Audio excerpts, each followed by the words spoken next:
Bom dia. Mais uma vez estamos aqui reunidos para glorificar ao Senhor. E que bom poder avaliar a palavra de Deus, ou poder estudar ela, que o Espírito Santo nos guia e nos dirige. No livro de 2 Timóteo, capítulo 2, versículo 14 adiante, fala do procedimento para com os que se afastam da sã doutrina e da pureza cristã. Diz assim: lembra-lhes essas coisas, exortando-os diante de Deus que não discutam por causa de palavras que não têm utilidade alguma, senão a de prejudicar os ouvintes. Procura apresentar-te aprovado diante de Deus, como obreiro que não tem de que se envergonhar, que maneja bem a palavra de verdade. Mas evita as conversas vãs e profanas, pois os que agem assim promovem ainda mais impiedade. E as suas palavras se alastrarão como gangrena. Entre estes se encontram Himeneu e Fileto. Eles se desviaram da fé, afirmando que a ressurreição já aconteceu, e com isso perverteram a fé de alguns. Todavia, o firme fundamento de Deus permanece e tem este selo: o Senhor conhece os seus, e aparte-se da injustiça todo aquele que profere o nome do Senhor. Numa casa que é grande, não há somente vasos de ouro e de prata, mas também de madeira e de barro, uns, na verdade, para uso honroso, outros, porém, para uso desonroso. Se alguém se purificar destas coisas, será vaso para honra, santificado e útil ao Senhor, preparado para toda boa obra. Fuge das paixões juvenis e segue a justiça, a fé, o amor e a paz com os que invocam o Senhor de todo o coração. E rejeita as questões tolas e inúteis, sabendo que geram discussões. Ao servo do Senhor não convém discutir mais, pelo contrário, deve ser amável para com todos, apto para ensinar, paciente, corrigindo com mansidão os que resistem, na esperança de que Deus lhes conceda o arrependimento para conhecerem plenamente a verdade. Esta passagem que temos lido é uma passagem que tem que ver com um relacionamento com pessoas que em algum momento têm se afastado da igreja por conceitos teológicos ou conceitos doutrinais. Mesmo assim, se vamos dos últimos versículos lidos até o início, Paulo, quando escreve para Timóteo, dá um conceito de comunicação, um conceito de um estilo de vida diferente. Inicia falando para os servos não devem discutir. E não é bom que um servo de Deus discuta, porque as discussões não levam a nenhum caminho bom. Uma discussão não leva a ganhar um coração de uma pessoa a qual eu quero convencer, ou o Espírito Santo quer convencer. Quando eu discuto com uma pessoa, estou criando uma resistência nela. Mas é melhor ser paciente, ensinar, corrigir, e corrigir com mansidão. Porque há pessoas que se resistem, mas a amabilidade é muito importante. Continuando, podemos falar de um estilo de vida que devem viver os jovens, e se dá uma instrução à juventude, porque a juventude está em muito risco, e a juventude precisa viver na justiça, fé, amor, paz, com os que invocam ao Senhor de todo o coração, ou de coração puro. A juventude é necessária se juntar com todos que invocam ao Senhor. A juventude, que é um tempo de paixões, que é um tempo de liberdade, que os hormônios crescem, que os hormônios aumentam, é necessário ser guiados. Um jovem precisa ser guiado na justiça, na fé, no amor, na paz, ser guiados por adultos, conhecedores da palavra de Deus, que sejam ensinados, formados, fortalecidos. Assim ele se purifica, e se purifica de muitas coisas. Quando fala dos vasos, os vasos somos nós, vasos que somos úteis nas mãos do Senhor. E há boas perguntas que fazer nesta manhã, é perguntar talvez, eu sou um vaso de ouro? Ou sou um vaso de prata? Ou sou um vaso de madeira ou de barro? Na verdade, uns são para uso honrosos e outros são para uso desonroso. E quando se fala para uso desonroso, se está falando de um vaso que não tem um preço muito alto, mas vamos fazer uma equivalência entre um e outro. Um vaso de ouro é um vaso para somente enfeitar. Um vaso de ouro tem um valor alto pelo material que tem. Um vaso talvez de madeira ou um vaso de barro é um vaso que não tem um valor, não tem um preço muito alto, é insignificante. Se quebra, se reemplaça. Mas também temos que pensar em outro aspecto, respeito dos vasos. Um vaso de ouro não é um vaso que se usa, é um vaso somente para decoração.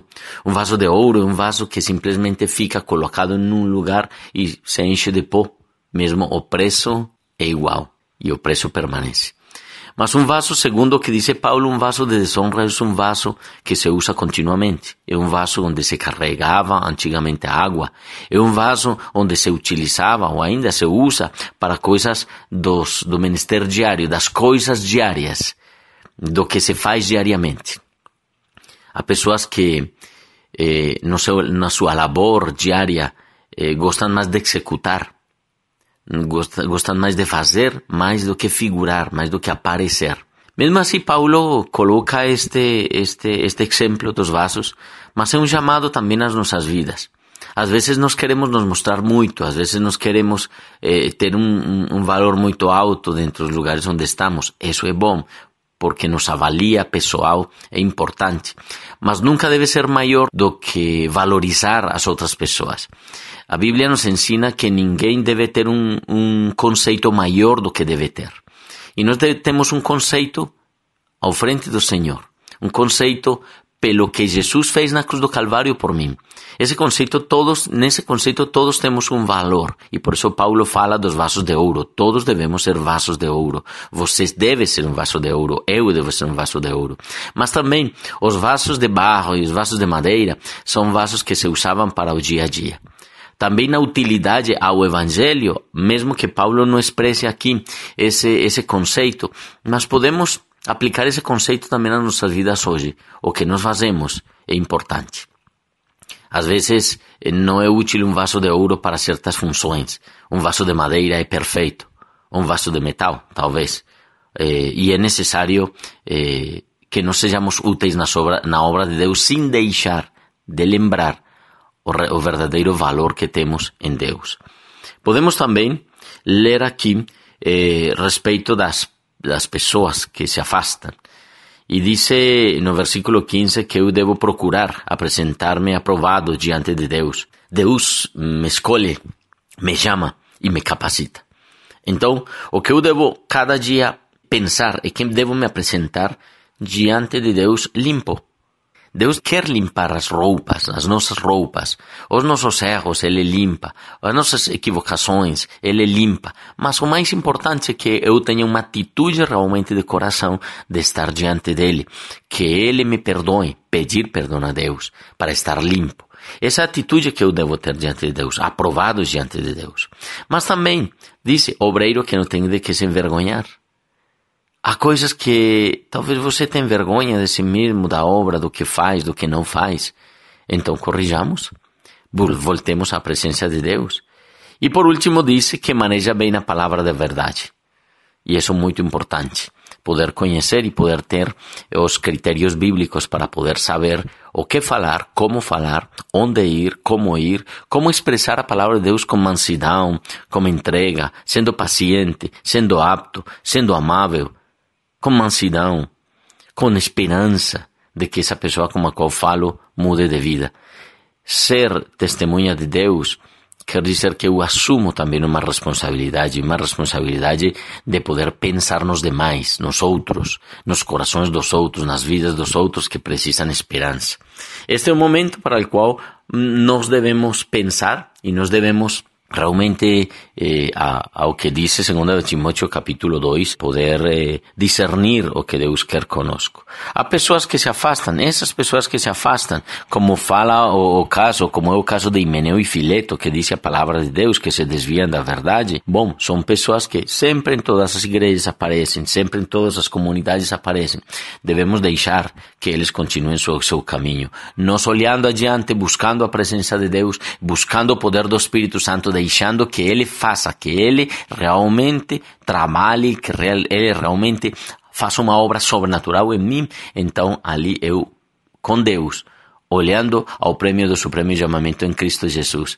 Mas, quando Paulo fala para Timóteo, desse procedimento, para como as pessoas da pureza cristã, de todas as atitudes que devemos ter, nos motiva, nos estimula cada dia a olhar para o Senhor, para Cristo Jesus.